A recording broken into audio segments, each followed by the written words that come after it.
Peace, peace, peace. Peace and love, everyone. Thank you for joining. Thank you for tuning in to another show, another episode of Changing the Game. This is show 3 of 6, Finding a Balance. All those tuned in, go ahead and give us a thumbs up. Share the video as we begin this powerful message for this Wednesday. I am your host, Brother Adele Muhammad Ali.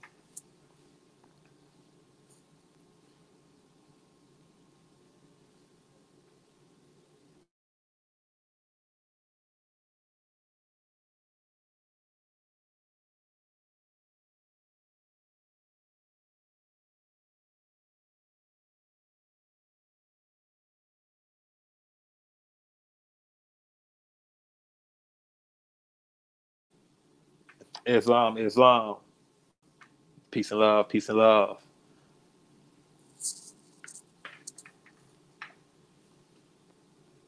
Peace and love.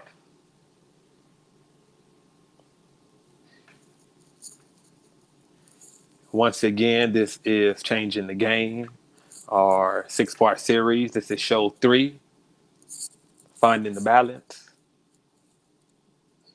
A very, very powerful show today.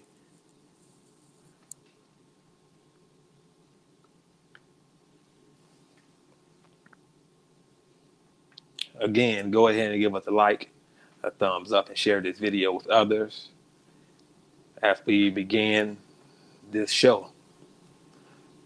All right, just as um, a quick recap, you know, just of the things we went over last episode with our spending habits, with when we look at the world, we know something is off. You know, a lot of us have a innate feeling. You know, a lot of our children, we grow rebellious because the balance of our environment is not balanced. If we cannot verbally express this, then it's expressed through our manners, through our actions. Look how far we've come today. Look how we address one another. Look how we conduct our lives. We know something is off. I'm going to now share my screen here. If you could bear with me one moment.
All right. Can everyone see the screen here? If so, can we have a thumbs up, please?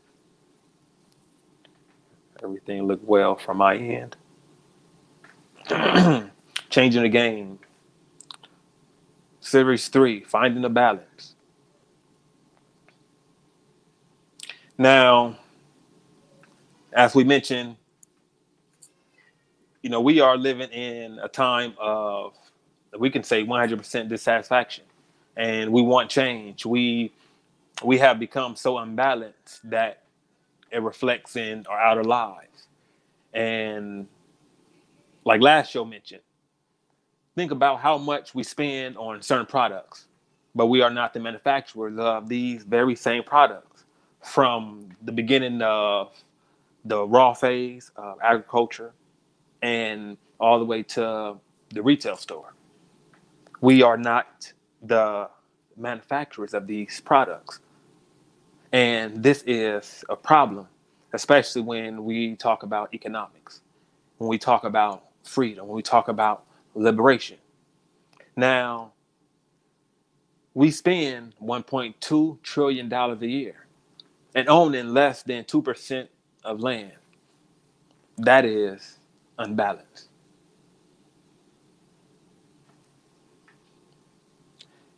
We showed the graph, we showed statistics. Last Wednesday, for those that's viewing that did not catch the last episode, I advise and suggest that everyone please do so. Follow up with last episode. No need to leave this episode. You will still find this one at its present time, revealing and educational. Now,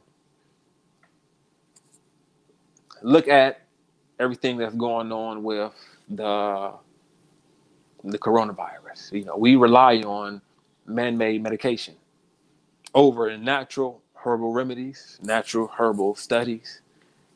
We have turned far from the truth because of fear. And this is what fear does to, all of us. Fear is a crippling disease. That is a very dis-ease to all of our lives. Now, it could force us to do things unnatural, especially when, we are in economic crisis.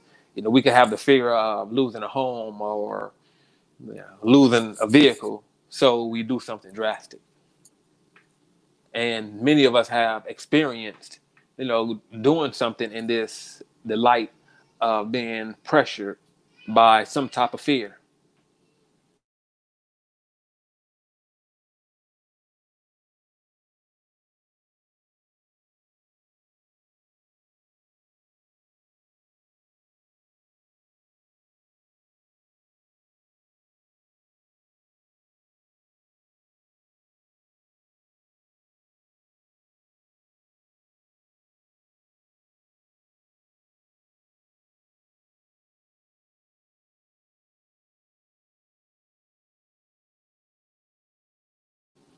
All right. Here we have the table of contents. Take a look. And, we highlight these things within the workshop of the mind, the lower self, surgery, the path of healing. And we highlight these things because what a lot of us overlook is it's important for us to save others from ourselves. Because we have to first have peace to bring peace. And it becomes a difficult thing when you don't have it. Now everything that you touch becomes destructive. For instance, we could look at how on a big scale globally, how the United States seeks to bring peace to all these other nations around the world, but internally it has no peace. So then what could it bring, countries like Iraq? And those that are informed of the news today can currently see the situations of the world. We can see what's going on in Iraq. Nothing was changed. But we have to ask the question, who benefits? Who benefits from what did take place? Anywho, as mentioned, it's important for us to go over these things because we have to not point at others, or as the scripture tells us, look at the splinter in others' eyes when you have a log in yours.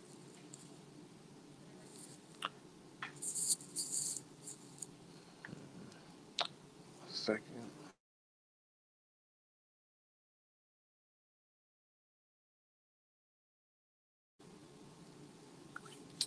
Peace and blessings, peace and love, peace and love.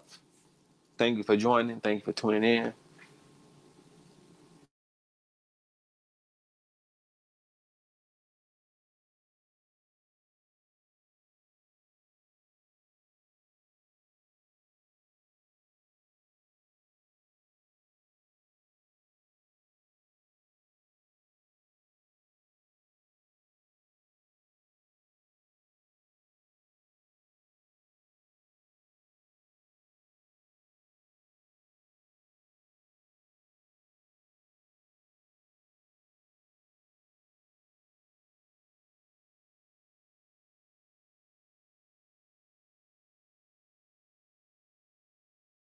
Okay, this show I would like to begin with a chapter from the Moorish Holy Quran, verse 8, chapter 5, titled After the Feast, the Homeward Journey, the Missing Jesus, the Search for Him.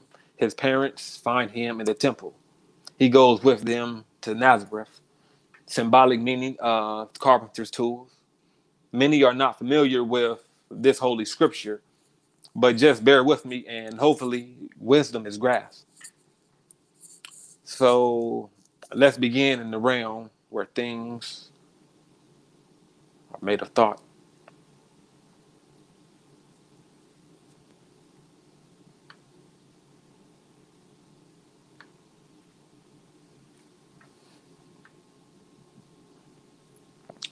As mentioned, we'll begin at verse 8.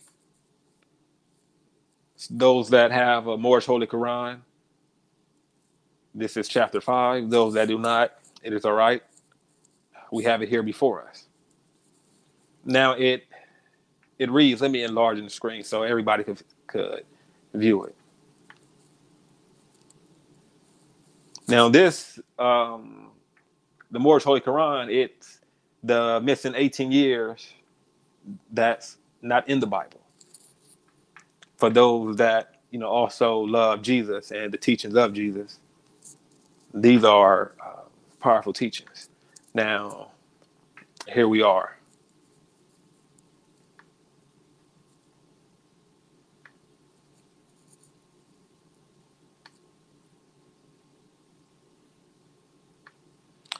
And Mary said, "Why, Jesus? Why do you treat your parents thus? Lo, we have sought 2 days for you. We feared that some great harm had overtaken you." And Jesus said, "Do you not know that I must be about my Father's work?" But he went round and pressed the hand of every doctor of the law and said, "I trust that we meet again." And then when he went forth with his parents on their way to Nazareth, and when they reached their home, he wrought with Joseph as a carpenter. One day, as he was bringing forth the tools for work, he said, "These tools remind me of the ones we handle in the workshop of the mind, where things were made of thought and where we build up character. We use the square to measure all our lines, to straighten out the crooked places of the way, and make the corners of our conduct square. We use the compass to draw circles around our passions and desires, to keep them in the bounds of righteousness.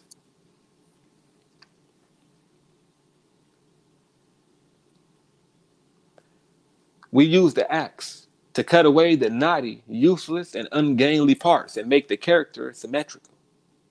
We use the hammer to drive home the truth and pound in it until it is a part of every part.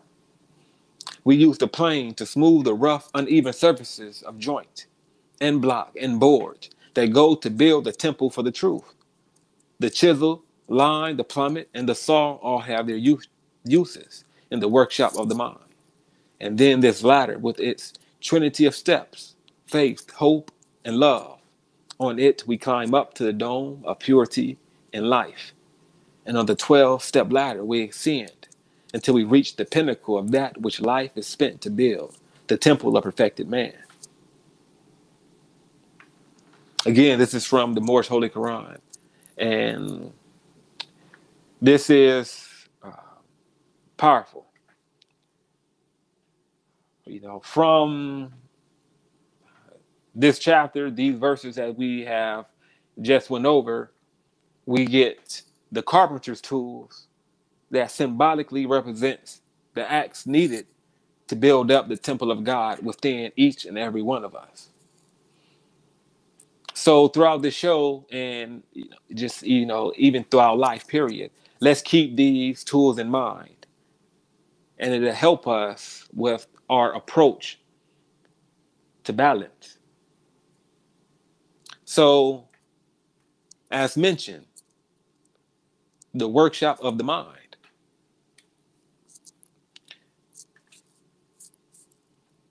Now, who know what these tools are?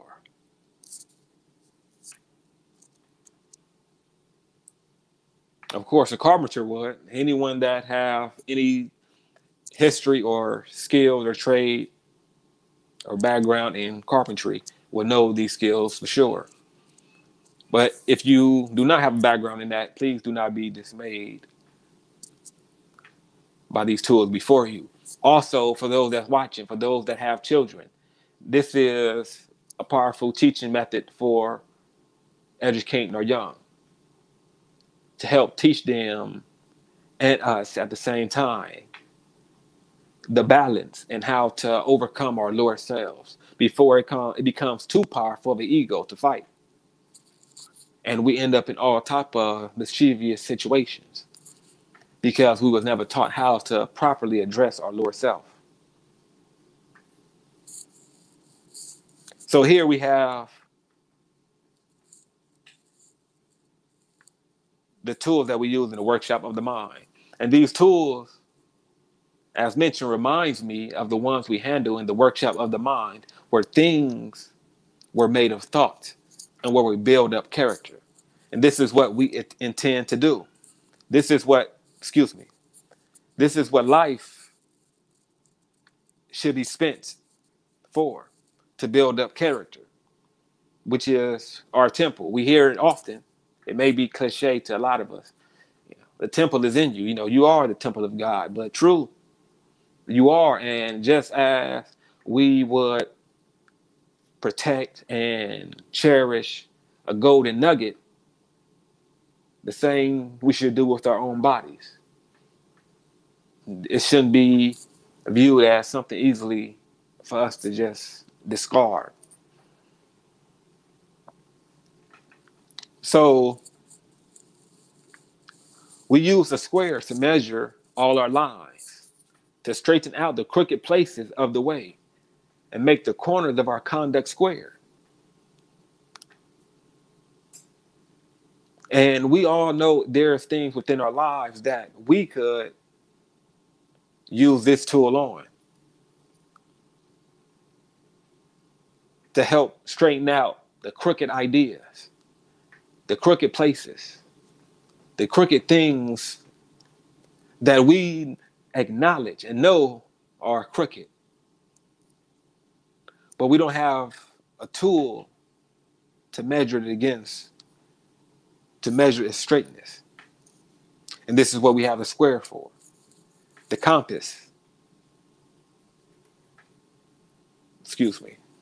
I don't know what's going on here. All right. And the compass is another tool we use to draw circles around our passions and desires to keep them in the bounds of righteousness. So you see, these tools are symbolic for acts.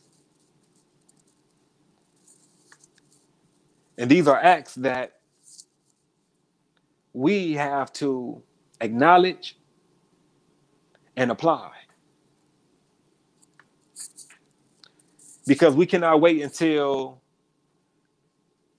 we've become delinquents to now try to address our anger issues.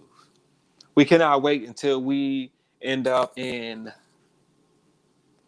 some type of criminal justice system for us to now finally try to address our hatred towards others for any small similarity or difference it may be.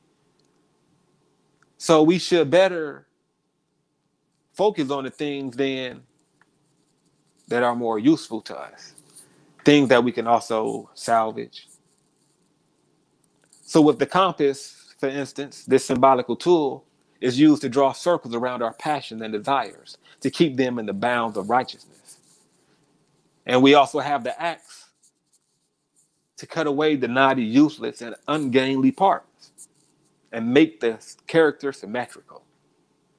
And once again, within all of our lives, we all have knotty ends that we know we have to cut off, or we know we need to cut off, but we let it linger in hopes that it just fall off on its own. We have to be able to part with bad company and put ourselves in the midst of those that think like us or that think greater than us, so that way we can have a benefit to our wisdom and learning. But we have to be aware of the knotty, useless ends that we don't need to take with us. The hammer has its place, as we just read over. We use the hammer to drive home the truth and pound it in until it is part of every part.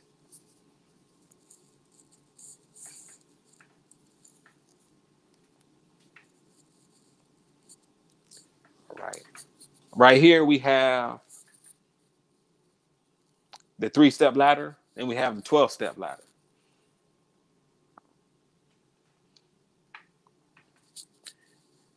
Salvation is a ladder reaching from the heart of man to the heart of the Most High, Allah. It has 3 steps. Belief is first, and this is what man thinks perhaps is the truth. And faith is next, and this is what man knows is truth. Fruition is the last, and this is man himself, the truth. Belief is lost in faith, and in fruition is lost, and man is saved when he has reached the deific life, when he and Allah are one. And this is a 12-step ladder that must be exercised, applied, till they are a part of every part of our being. This is why, again, we use the hammer. But we always begin at belief. Because we believe something to be true doesn't necessarily mean that we are all in or that we will become what we believe yet. But we believe something to be the truth. Then as we further go on, that belief becomes a knowing. Now we know something to be the truth. It's no longer a belief. I believe that's right. It becomes, I know that's right. So these are phases that we go through in life, and they have to be acknowledged. This is part of the growth phase. This is part of development. Now, also within the Most Holy Quran, in chapter 23, the holy instructions for thy children, you see it shares with us this 12-step ladder, where we have, if you can follow along with this, we'll begin at the bottom as we have to climb the rung. Obedience to God's law and nature's God give us blessings. Modesty relieves us from being ashamed or embarrassed when we are present in our concerns and not lost in the fathoms of yesterday, nor the distant future. Gratitude gives us great benefits. Charity increases our love. Temperance comes with good health. Prudence brings fortune. Justice brings honor to the world and you. Sincerity, and your heart will not reproach you. Diligence, and your wealth shall increase. Benevolence, excuse me, and your mind shall be exalted. Science, and science is so. All of these points are, we could, build on them for hours. Just as science itself is,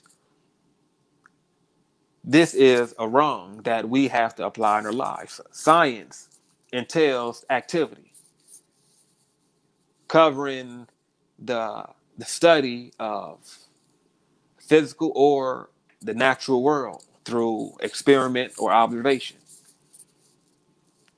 So, with science and us practicing a science, then our life will be useful. Religion, and we're not talking about the cliche, the religious dogmas or rituals, but true religion. And you will live and die happy, being at peace with everything, knowing whose you are, and fulfilling your life's purpose. So from this 12-step ladder, the belief, the practice, the application of this, it becomes now knowing. This is the transition. When we practice something, we become better at it. When we study, when we continue to manifest and develop our mind, so that way we could develop wholesome thoughts. This is also us exercising our brain power. How else do we exercise the mind?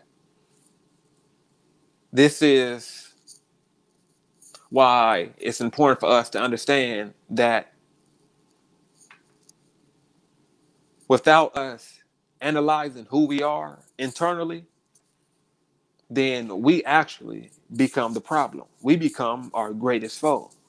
There's no external factor that's hindering us from becoming great besides ourselves. Now, next, we will examine how the lower self, the devil within, which is our real enemy and foe, presents itself to prevent us from reaching deific life and the balance that's necessary. I'm going to zoom in on this image so it could be, shared, so it could be viewed clearly. And I encourage those that are viewing to take a screenshot to keep this image, because these pictures are very useful.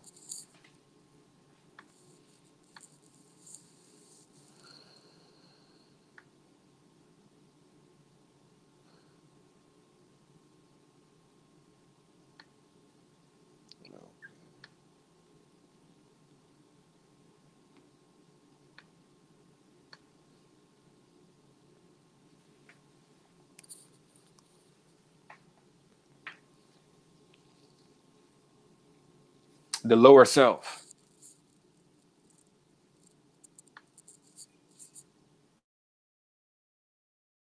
Now, the lower self is something that resides within all of us. We all have our higher self and lower self. Many of us, if we could recall the cartoons growing up, they would have the devil on one shoulder and the angel on the other shoulder. This is that same representation. This is an internal conflict that we all must face, confront. Now, the way we approach it for teaching methods to help better understand, we always approach it from the lower self being a family. and is made up of its parents, illusion, also known as Maya, and we have the ego. They each have 6 children each. One second.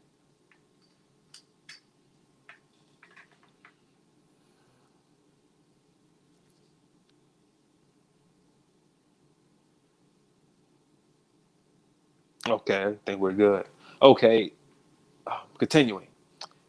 The lower self is a family, and they belong to the parents being illusion, also known as Maya, and the ego. Each have 6 children, totaling 12 together. And we use 2 simple acronyms to remember these children or characteristics. So when they present themselves, we can easily call them back. And this is a great method to also teach our young. So our young can recognize these traits and call them back also before they become a great foe that we later in our years have to battle.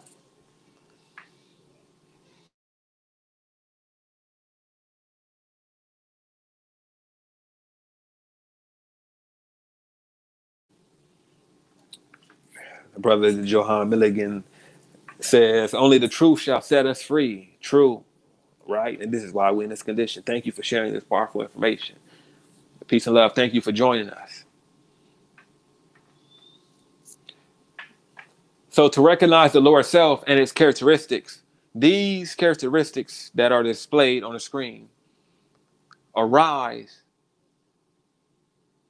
from 5 major symptoms.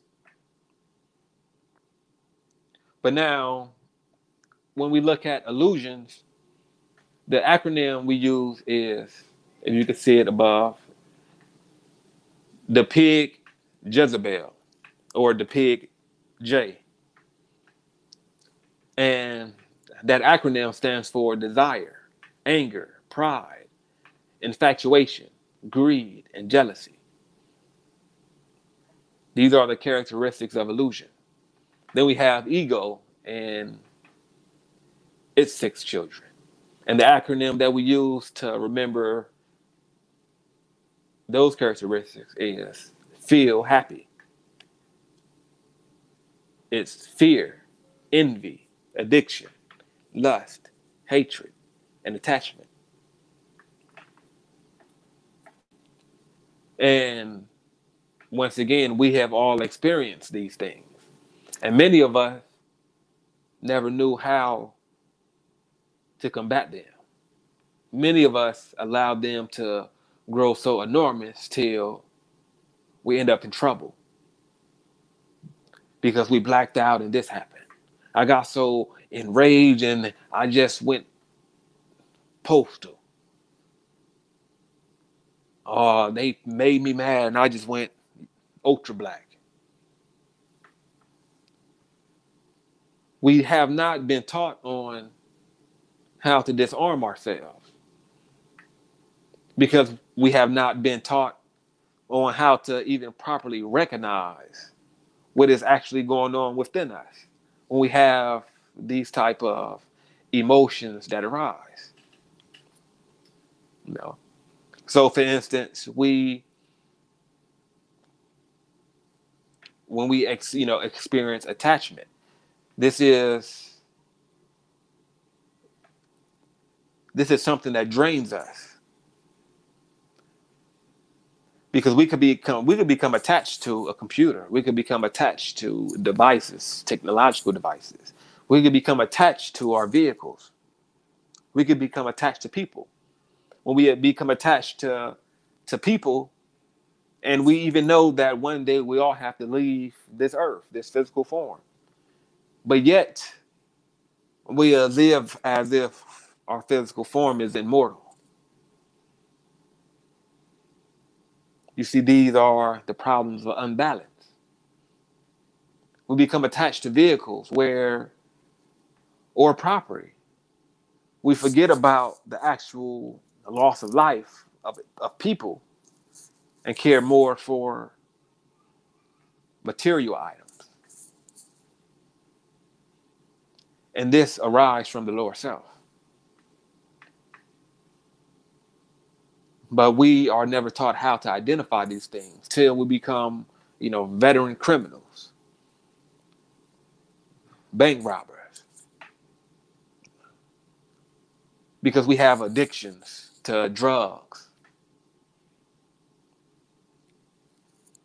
And now we finally try to fight these addictions, as we're in our 30s, 40s. But we are never taught these things, that we have a lower self and how to combat these things at a young age. As if we don't become angry or jealous or greedy in elementary or middle school. Like we don't experience, envy or fear. So these are things we have to really take note of. So that way we can build on and move forward. So as mentioned, these characteristics arise from 5 major symptoms, which we are instructed to look for, which are instability, inconstancy, weakness, insufficiency of knowledge, and misery. We must know who and how to fight our greatest foe. Because we won't get in the ring with a veteran fighter, someone like Floyd Mayweather or Mike Tyson. And we have never seen their footage. We've never seen the videos. We don't know if they're right-handed, southpaw. We don't know. And this is the thing of not being prepared. So we all have a great foe that's an excellent fighter, which we call the lower self within us. And if we don't know how to fight it, then we are not only destroying ourselves, but we're destroying those around us.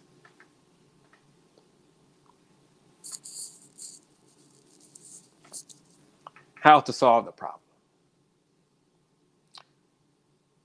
So this is now similar to the surgery room. Because how to solve the problem, we have to approach it like a surgeon would, like a physician would. And we want to mention the 4 Noble Truths. Who's familiar with the 4 Noble Truths? If you are, great. We're going to discuss that today in detail. And those that are not, once again, with the information that's being provided, go ahead and take a screenshot. Keep it. If you got questions, reach out to us. Now, with all we discussed so far, keeping the workshop of the mind, keeping those tools in the mind, we have to acknowledge as the 4 Noble Truths in this self-examination state, this surgery room. We have to acknowledge that we are suffering. That's the first thing. First thing is first. Just as when you go into a doctor's office. You go into a doctor's office because you acknowledge you were suffering, right? You acknowledge you was going through some type of pain or whatever it may be. That's why you're in a doctor's office in the first place. You made an acknowledgement. So that's the first order. We have to acknowledge that there is suffering. Then we address the root cause. Instability because of greed, fear, or as in the doctor's office visit again. The doctor's office visit, it may be, my back hurt because I have lift, too much heavy items at work. That's the cause. It's the same thing when we approach a physician. The same way when approaching and examining self, as we are with the 4 Noble Truths. Now, this is, ancient information. The ancient Egyptians taught this. The Hindus of India, the ancient Hindus, taught this. It is taught today. The methodology may be somewhat different in the Western world, but this comes from Eastern culture of our ancestors, who were master doctors, master physicians, master surgeons, master teachers. Now, in continuing,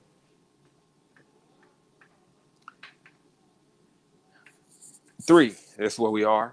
We now analyze and find there's a remedy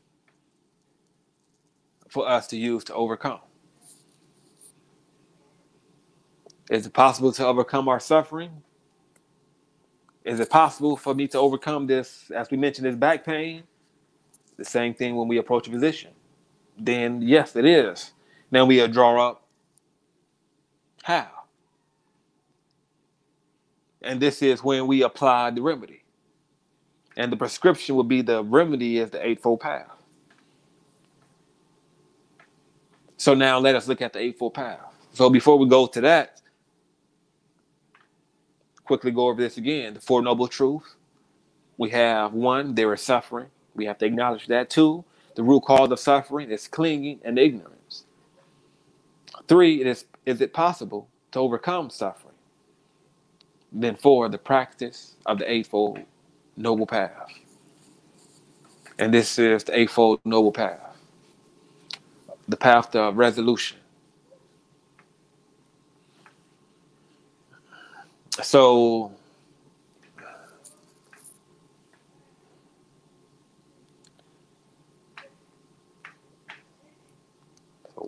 we may be thinking we went over the 12-step ladder, and we don't want no one being confused. So this 12-step ladder goes with the Eightfold Path. They go hand in hand. So if you're thinking, do I got to climb the 12-step ladder and then go the Eightfold Path? Yes, but it's simultaneous. So the 12-step ladder will strengthen our ethical conduct, developing our mental discipline to allow for wisdom to enter. And the tools that must be used along the way to combat the lower self that arise, then this is why we practice the Eightfold Path. So let me enlarge the screen again for those that would like to take a screenshot. So the five major symptoms, as we mentioned, that we are instructed to look for are instability, inconstancy, weakness, insufficiency of knowledge, and misery. So now, the importance of the Eightfold Path, as they mentioned below, note, one must build self up from ethical conduct into wisdom. You see, so as we practice the 12-step ladder, obedience, charity, benevolence, justice, this develops our ethical conduct in the ways of right speech, of right action, of right livelihood, the way we make our means. Climbing the 12-step ladder, again, is what strengthens our ethical conduct. Because in strengthening our ethical conduct, this is how we move from belief to faith, to knowing, From belief, we now go to knowing as we strengthen our ethical conduct. We cannot claim to have mental discipline without exercising our ethical conduct. We cannot be just so spiritual that we neglect our physical, that we have somehow space beamed to another dimension, but we are living in hell physically. And the only reason we are living in hell physically is because spiritually, it's the same reflection. Many are in hell spiritually. And they can only be corrected first by ethical conduct, which strengthens mental discipline. And as we go on forward, right effort, then it gives us right mindfulness and right concentration. Then only from that can we now have wisdom, which are numbered right understanding, and 8, right thought. But this is built up from ethical conduct first. So right speech, how do we talk? How do we speak to one another? These are important, ethics that we have to take into consideration that reflects our inner heart. So we have to now bring out the tools if necessary. Do we have to bring out the chisel, or do we have to bring out the saw? So that way we can salvage pieces of ourselves and attach to other pieces of ourselves to make ourselves wholesome.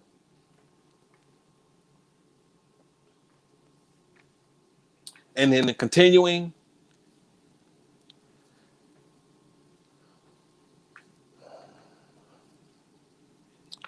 we have a personal or reflection assignment. And it's self-explanatory. If we could just follow along, then this is not for me. This is for each individual to view it themselves and digest it. You don't have to share this with me. This is not what this is for. You do not have to send anything in the message. But what I would like our audience and viewers to do is follow along and ask yourself these questions. 1, what are some of the kinds of suffering that exist in your life? 2, can you accept the fact of your suffering? What gets in the way of doing that? 3, what happens inside you when you accept the universal truth of suffering, that everyone suffers? 4, you have opened up to a truth, a great truth, the first noble truth, by answering those first 3. And in conclusion, I would like to conclude with a story I heard from a comedian. It was so comical. It was just, it was real. And I believe it was Mike Epps. Anywho, he's, as we tie in with the balance and find the balance,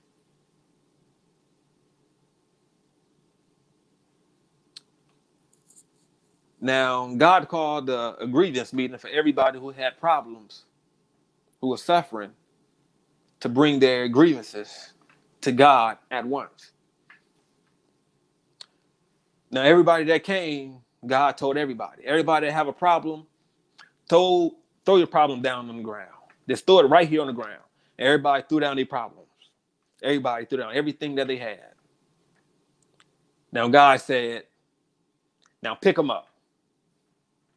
Everybody got to grabbing their problems. And now when you look down, your problem is gone. But you got somebody else's problem you left with. Now, would you want your problem back? Or would you want this problem that you left with because somebody took your problem and was happy to take your problem off your hand? So with that being said, we should be grateful for where we are and become more active in utilizing the resources that we have at our disposal. So that way we could better work in unison and better work as a team. Because we have a mission before us to uplift fallen humanity. And it takes every one of us to do our part. We don't have to be the employee of the month, but it takes for us to do just a little to contribute to the whole. So for those that are out there that would like to join us, please feel free to email us. You can message us, reach out to us, and we have our website at the bottom, theembassyofthemoors.org. Those that's tuned in, give us a like, share the video. If we have any questions, please feel free to provide us with any. If you have, for the viewers that are going to tune in later, if you have questions then, please feel free. It's never too late to ask questions or follow up. This show it's been fun. It's been one that I always anticipate.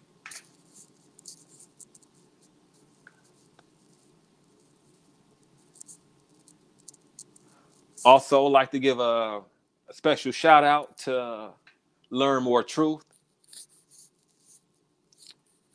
You can follow them. Their link tree is at Learn More Truth. They also have a podcast.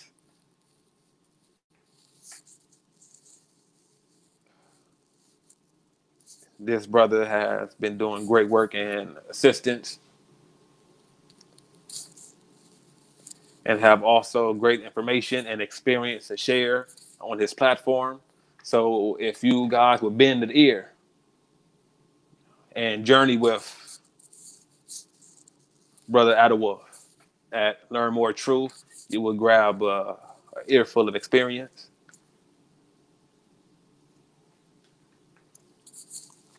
I would like to also give a special shout out to Q Media Nation Radio. Tuned in last night to check you guys out. Thank you for the invitation to listen, and it was great. Had a blast tuning in. And I believe Q Media Nation Radio air once a month on Tuesday, I believe, the end of every month. And of course, for all those out there, shout out to More Beauty.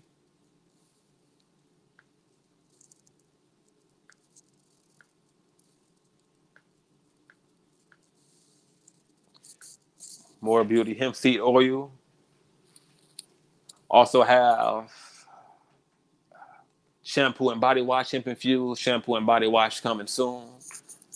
For More Beauty hemp seed oil, you can also get an order at theembassyofthemoors.org. You can also follow on Instagram at More Beauty for You. Same as Facebook.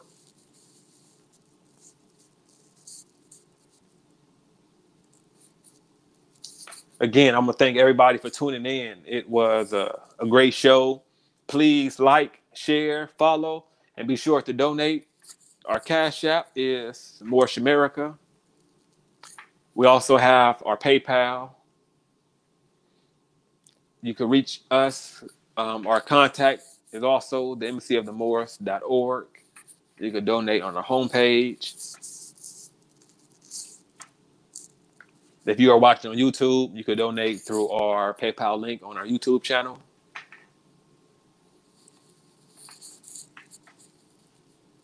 And if you are watching on our other platforms, Facebook, our private group, we also have our link tree link where you could, of course, donate. And for those that are recurring contributors, those that donate their time, not just finances. We need more than just finances. Of course, it takes finances to uplift the nation, but time and energy also could supplement for finances.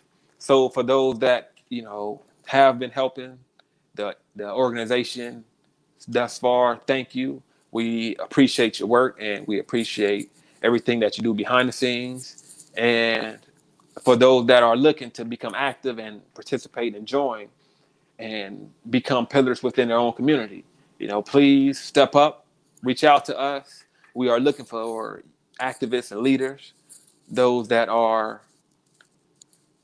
ready to, step up and fill that void of leadership.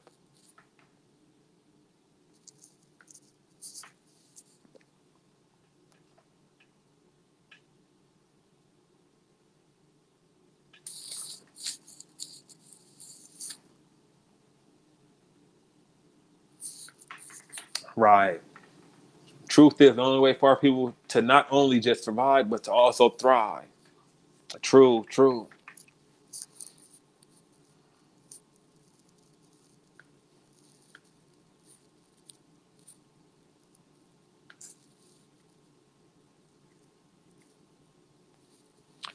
Once again, sign up for membership at the embassyofthemoors.org. Will be great and ecstatic to have you.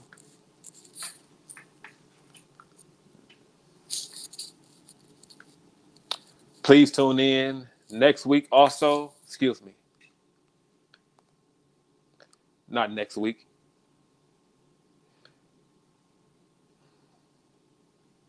But the week after for our next show, our fourth show.